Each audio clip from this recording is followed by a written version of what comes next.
Assalamualaikum warahmatullahi wabarakatuh. Kembali lagi dengan Ibu Nida Ulahiriya pada mata pelajaran IPA. Hari ini kita akan mempelajari tentang pesawat sederhana.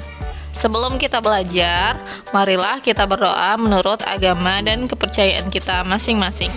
Berdoa dimulai. Berdoa selesai. Nah, sebelum memulai pembelajaran, kalian harus mempersiapkan alat tulis kalian dan bisa mencatat apa-apa saja hal yang penting yang akan kita pelajari hari ini. Dan jangan lupa like, comment, and subscribe YouTube Ibu ya. Dan dibagikan kepada teman-temannya agar ilmunya bermanfaat. Selamat belajar. Materi yang akan kita pelajari hari ini ada 3. Yang pertama, pengertian dari pesawat sederhana. Yang kedua, jenis pesawat sederhana. Dan yang ketiga, prinsip kerja pesawat sederhana pada sistem gerak manusia. Nah, untuk materi yang pertama yaitu pengertian dari pesawat sederhana. Pesawat sederhana adalah alat bantu sederhana yang digunakan untuk mempermudah manusia dalam melakukan usaha. Nah, itu contoh-contohnya, kalian perhatikan ya anak-anak ibu. Pesawat sederhana yang akan kita pelajari pada kesempatan kali ini ada 4. Yang pertama katrol, yang kedua roda berporos, yang ketiga bidang miring, dan yang keempat adalah tuas atau pengungkit. Nah, untuk pesawat sederhana yang pertama yaitu katrol. Katrol adalah pesawat sederhana yang berbentuk roda dan bergerak berkuda pada porosnya. Katrol ini biasanya digunakan untuk menarik atau mengangkat benda yang berukuran berat. Nah, jenis katrol ada 3. Ada yang katrol tetap, ada katrol bebas, dan ada katrol majemuk. Nah, untuk yang katrol tetap adalah katrol yang porosnya dipasang di suatu tempat yang tetap, sehingga katrol tidak berpindah tempat saat digunakan. Contohnya pada sumur ya, anak-anak ibu. Yang kedua ada katrol bebas. Katrol bebas adalah katrol yang porosnya tidak dipasang di suatu tempat yang tetap, sehingga katrol dapat berpindah tempat atau bergerak bebas saat digunakan. Yang ketiga ada katrol majemuk, yaitu merupakan gabungan dari katrol tetap dan katrol bebas. Nah, dalam pesawat sederhana ada istilah dari keuntungan mekanis. Apa itu keuntungan mekanis? Keuntungan mekanis adalah angka yang menunjukkan berapa kali pesawat sederhana menggandakan daya. Jadi, keuntungan mekanis dapat dicari dengan cara menghitung perbandingan antara gaya, beban, dan kuasanya. Keuntungan mekanis dapat dirumuskan secara matematis, yaitu gaya beban per gaya kuasa, yaitu FB dibagi dengan FK. Nah, perhatikan anak-anak ibu, ini adalah contoh katrol tetap ya. Ini gambarnya dari gambar katrol tetap. Kemudian yang ini adalah contoh dari katrol bebas.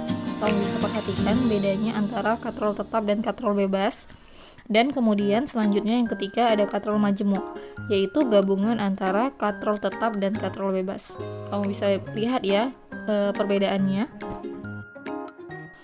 Nah, materi selanjutnya yang kedua, pesawat sederhana yang kedua yaitu roda berporos. Roda berporos atau gear adalah sepasang atau lebih roda bergigi yang berfungsi untuk mengatur geraknya roda. Nah, contohnya pada sepeda ya, anak ibu. Ada juga pada roda mobil, roda sepeda motor, atau sepatu roda. Untuk pesawat sederhana yang ketiga yaitu bidang miring. Bidang miring adalah suatu lintasan yang memiliki kemiringan tertentu dan membentuk sudut terhadap permukaan benda mendatarnya. Nah, kamu perhatikan itu ada gambar gunung. Bagaimana kita bisa sampai ke atas gunung itu, yaitu dengan konsep bidang miring. Nah, untuk rumus bidang miring yaitu F sama dengan W kali H per S, yaitu usaha dikali dengan ketinggian benda, kemudian dibagi dengan panjang bidang miring tersebut atau S. Nah, kalau ini adalah rumus keuntungan mekanis pada bidang miring. Ya, kamu bisa perhatikan sendiri. Selanjutnya, penerapan dan prinsip bidang miring pada kehidupan. Contohnya, pada pembuatan tangga yang bertingkat-tingkat atau berkelok-kelok, pembuatan jalan yang meliuk-liuk di daerah pegunungan, dan penggunaan papan yang dimiringkan saat ingin menaikkan atau menurunkan beban yang berat. Nah, apa manfaatnya dari prinsip bidang miring tersebut? Yaitu tentunya untuk meringankan beban kerja kita. Misalnya, pada pembuatan jalan yang berliuk-liuk di daerah pegunungan, hal ini bertujuan untuk meringankan beban yang dilalui oleh kendaraan yang sedang melaju.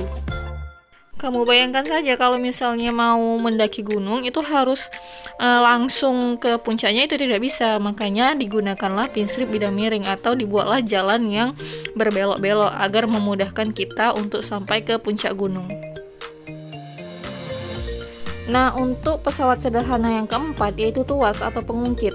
Tuas atau pengungkit adalah pesawat sederhana yang biasa terbuat dari kayu dengan tumpuan di atas satu titiknya yang digunakan untuk angkat sesuatu yang berat. Nah, jenis tuas itu ada 3, yaitu jenis tuas pertama, jenis tuas kedua, dan jenis tuas ketiga.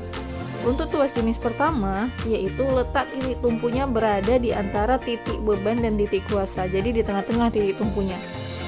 Nah, contohnya itu ada gunting kuku, gunting, pemotong rambut, tang, lingkis, dan jungkat-jungkit. Jadi titik tumpunya itu ada di tengah. Kemudian yang kedua, ada tuas jenis kedua yang letak titik bebannya yang berada di antara titik tumpu dan titik kuasa. Jadi letak titik bebannya yang di tengah-tengah, di antara titik tumpu dan titik kuasa. Contohnya alat pembuka botol, alat pemotong kertas, dan alat pemecah kemiri. Kemudian tuas jenis ketiga yaitu titik kuasanya yang letaknya di tengah di antara titik tumpu dan titik beban. Contohnya skop, stapler, penjepit roti, dan pinset. Nah, apa itu titik tumpu? Nah, kamu bisa lihat pengertiannya, apa titik tumpu, titik beban, titik kuasa, dan yang lain-lain.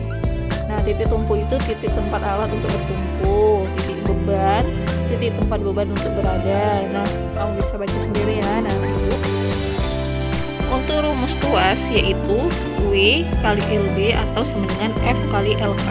Itu ya rumusnya, anak-anak ibu bisa dicatat. Nah, kalau yang ini adalah rumus keuntungan mekanis pada tuas. Jadi, rumusnya yaitu W per F atau usaha per gaya sama dengan LK per LB. Kemudian, ini adalah jenis-jenis pengungkit tadi ya. Ibu simpulkan. Ini pengungkit atau tuas jenis pertama, kemudian ada tuas jenis kedua, dan tuas jenis ketiga. Nah, ini adalah prinsip kerja pesawat sederhana pada sistem gerak manusia. Kamu lihat itu ada pada otot tangan, ada pada leher di kepala, dan ada pada kaki. Selanjutnya, pengungkit jenis pertama itu di tubuh kita itu ada pada di leher kita. Kemudian, nah pengungkit jenis ketiga, yang ketiga dulu, yang ketiga berada di tangan, dan yang kedua itu ada pada kaki kita. Kamu perhatikan ya gambarnya, ini adalah gambar ketika seseorang bermain bulu tangkis. Nah, mungkin sampai di sini saja pembelajaran kita hari ini, dan ini adalah tugasnya. Kamu kerjakan dan kamu buat jalannya ya anak-anak ibu.